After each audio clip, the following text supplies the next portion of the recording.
Jawahar Nagar CPM party నగర committee ఆధ్వర్యంలో జిల్లా విద్యా సదస్సు కార్యక్రమం పోస్టర్ను ఆవిష్కరణ చేయడం జరిగింది.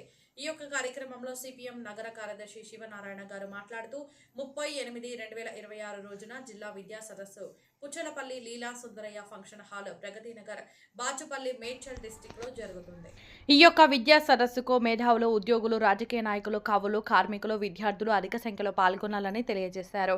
కార్యక్రమాన్ని ఉద్దేశించి Telangana private teachers and lecturers federation రాష్ట్ర నాయకులు కర్ణే సురేందర్ గారు మాట్లాడుతూ విద్యకు కేంద్ర ప్రభుత్వం టీడీపీలో 6%, రాష్ట్ర ప్రభుత్వం బడ్జెట్లో 30% కేటాయించాలని, ప్రభుత్వ పాఠశాలలకు, కళాశాలలకు అవసరమైన భవనాలు మరియు మౌలిక సదుపాయాలు కల్పించాలని, ఖాళీగా ఉన్న ఉపాధ్యాయ పోస్టులను మరియు లెక్చరర్స్ వెంటనే భర్తీ చేయాలని, ప్రైవేటు పాఠశాలలో ఫీజులను నియంత్రించాలని, ప్రైవేటు బడ్జెట్ పాఠశాల సమస్యలను పరిష్కరించాలని ప్రభుత్వాన్ని డిమాండ్ చేశారు.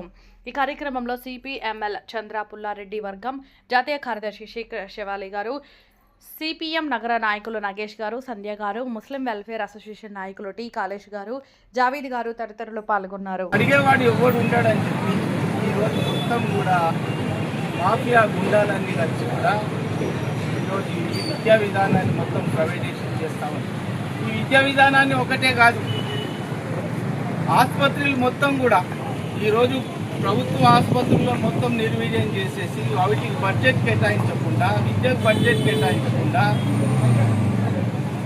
కేటాయించకుండా వాళ్ళు ఏంటంటే ఈ ప్రైవేట్ హాస్పిటల్స్ను, ఈ ప్రైవేట్ విద్యా విధానాన్ని ప్రోత్సహిస్తూ అసలు మనిషికి తెలివి రావాలంటే విద్య అన్నది చాలా ముఖ్యమైనది. మనిషి ఆరోగ్యంగా ఉండాలంటే వైద్యం అన్నది ముఖ్యమైనది.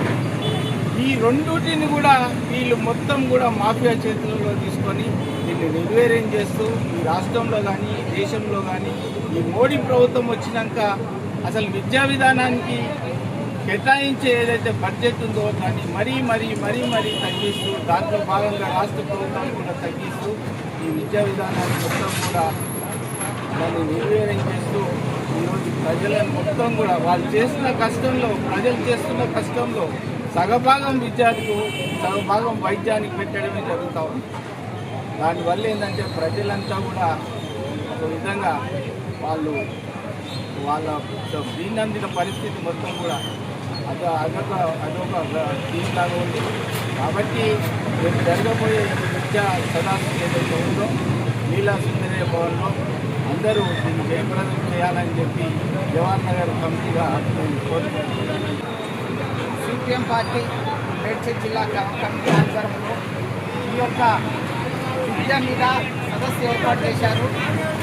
ఆ సదస్సును ఈ యొక్క ప్రాముఖ్యత గురించి మాట్లాడాలి అంటే ముఖ్యంగా కేంద్ర రాష్ట్ర ప్రభుత్వాలు అనుసరిస్తున్న ప్రజా వ్యతిరేక విధానంలో భాగంగా విద్యా విధానాన్ని ఇలాంటి క్రమంలో సిపిఎం పార్టీ మరి విద్యారంగంలో ఎదురవుతున్న సమస్యల మీద మరి వాటిని ఎత్తి భవిష్యత్తులో ఈ మేడ్చల్ జిల్లా వ్యాప్తంగా ఒక విద్యార్థి ఉద్యమాన్ని, ఉద్యమ శక్తిని ఐక్యం చేసే క్రమంలో ఈ యొక్క ప్రభుత్వ పాఠశాలల ఏర్పాటుకు మరియు సాంఘిక సంక్షేమ హాస్టళ్ల ఏర్పాటుకు మరియు వాళ్ళకు సరైన విద్య, వైద్యం తదితర సౌకర్యాల కోసం పోరాటం ముందుకొచ్చినందుకు అభినందనలు తెలియజేస్తూ ఈ కార్యక్రమాన్ని జయప్రదం చేసేగా ప్రతి ఒక్కరిని కోరుతున్నాను. ప్రగతి నగర్ లీలా సుందరయ్య భవన్లో ఈ యొక్క విద్యా సదస్సు జరుగుతూ ఉంది. కేంద్ర రాష్ట్ర ప్రభుత్వాలు కూడా విద్యకి బడ్జెట్లో కేటాయింపులు లేదు, ప్రైవేటు విద్యను ప్రోత్సహిస్తూ అదేవిధంగా గవర్నమెంట్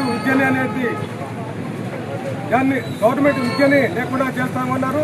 ఇక్కడ మా జవహర్ నగర్లో కూడా ప్రభుత్వ పాఠశాలలన్నింటినీ దోషం చేస్తామన్నారు, ప్రైవేటు విద్యా సంస్థలని ప్రోత్సహిస్తా ఉన్నారు. ఈ కార్పొరేట్ విధానాలకు వ్యతిరేకంగా 30వ తారీఖున జరిగే సదస్సును జయప్రదం చేయాలని చెప్పేసి సిపిఎం పార్టీ డిమాండ్ చేస్తా ఉంది. జవహర్ నగర్ నుంచి జిల్లా విద్యా సదస్సును మేడ్చల్లో జరిగినటువంటి జిల్లా విద్యా సదస్సును వదిలే వామపక్షాల ఐక్యత, వదిలే వామపక్షాల ఐక్యత. ప్రగతి నగర్ లీలా సుందరయ్య భవన్లో ఈ యొక్క విద్యా సదస్సు జరుగుతూ ఉంది. కేంద్ర రాష్ట్ర ప్రభుత్వాలు కూడా విద్యకి బడ్జెట్లో కేటాయింపులు లేదు, ప్రైవేటు విద్యను ప్రోత్సహిస్తూ అదేవిధంగా గవర్నమెంట్ విద్యని లేకుండా చేస్తామన్నారు. ఇక్కడ మా జవహర్ నగర్లో కూడా ప్రభుత్వ పాఠశాలలన్నింటినీ దోషం చేస్తామన్నారు, ప్రైవేటు విద్యా సంస్థలని ప్రోత్సహిస్తా ఉన్నది. కార్పొరేట్ విధానాలకు వ్యతిరేకంగా 30వ తారీఖున జరిగే సదస్సును జయప్రదం చేయాలని చెప్పేసి సిపిఎం పార్టీ డిమాండ్ చేస్తా ఉంది జవహర్ నగర్ నుంచి.